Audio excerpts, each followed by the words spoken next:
I wonder what you would do if you had the power to dream at night any dream you wanted to dream.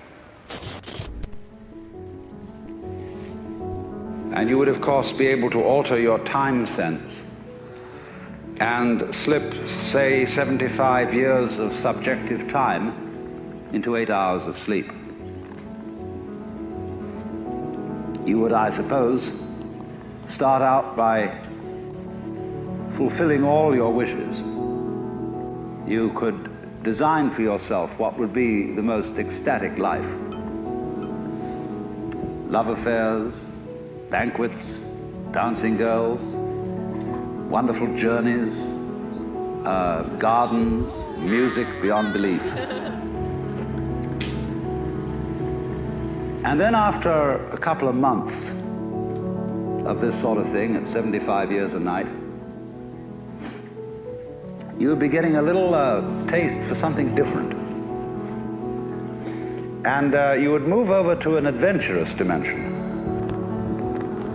where there were certain dangers involved and the thrill of dealing with dangers. And you could rescue princesses from dragons and go on dangerous journeys, make wonderful explosions and blow them up, eventually get into contest with enemies. And after you've done that for some time, you'll think up a new wrinkle to forget that you were dreaming, so that you would think it was all for real, and to be anxious about it. And then, because it'd be so great when you woke up, and then you'd say, well, like children who dare each other on things, how far out could you get? What could you take?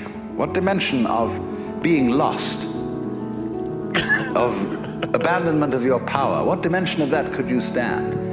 You could ask yourself this because you know you'd eventually wake up.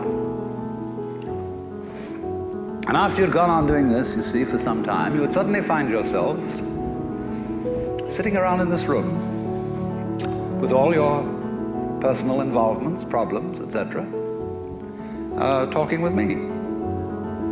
How do you know that that's not what you're doing? Could be. We push technology to its furthest possible development. And we had, instead of a dial telephone on one's desk, a more complex system of buttons. And one touch beep would give you anything you wanted. Aladdin's lamp. You would eventually have to introduce a button labeled surprise, because all perfectly known futures, as I pointed out, are past. They have happened, virtually. It is only the true future is a surprise. The divine wisdom was, above all, to be compared with games, because games are played for their own sake and not for any sort of ulterior motive.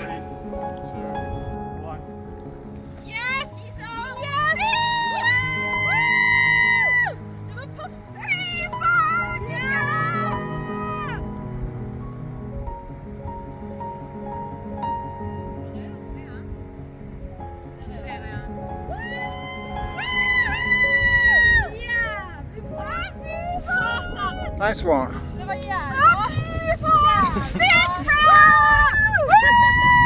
So excited for you! Holy fuck, you nailed it! Nice one. Well, now, really, when we go back then to falling in love Beautiful! and say it's crazy. Nydelig! Falling. 3, 2, 1. You see, we don't say Beautiful! rising into love. There is in it the idea of the fall. And it goes back, as a matter of fact, to extremely fundamental things. That there is always a curious tie at some point between the fall and the creation. Taking this ghastly risk is the condition of there being life. You see, for all, life is an act of faith and an act of gamble.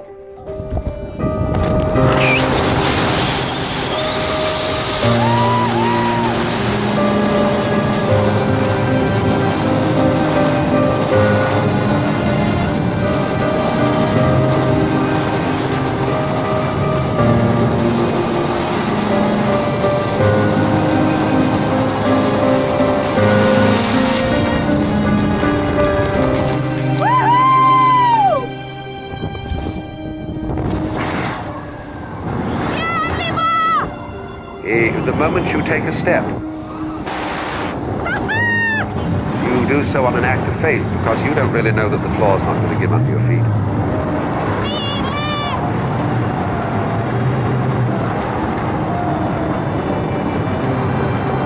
The moment you take a journey, what an act of faith. The moment you enter into any kind of human undertaking in relationship, what an act of faith. See, you've given yourself up. But this is the most powerful thing that can be done. Surrender. See, and love is an act of surrender to another person.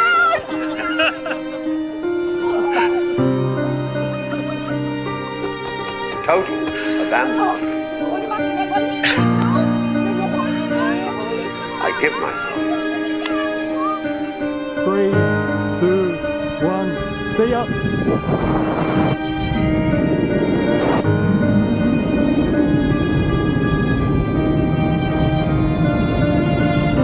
Take, do anything you like. 3, 2, 1. So, that's quite mad, because you see, it's letting things get out of control. All sensible people keep things in control. Watch it, watch it, watch it. Security, vigilance, watch it. Police, watch it. Guards, watch it. Watch the guards.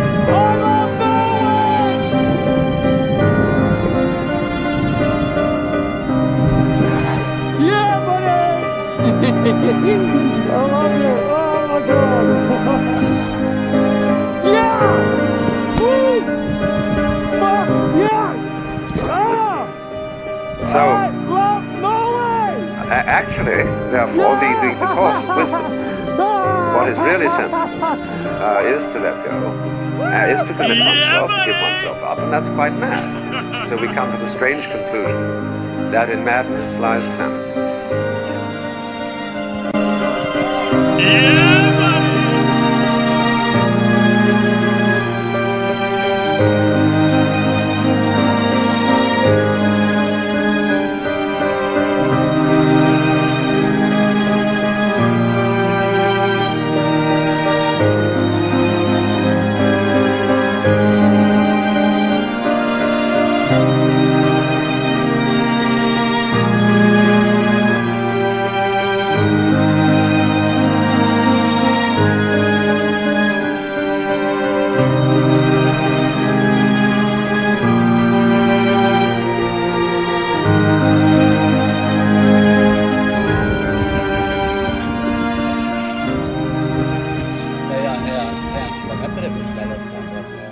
Andre kjører litt sitt eget løp av og til.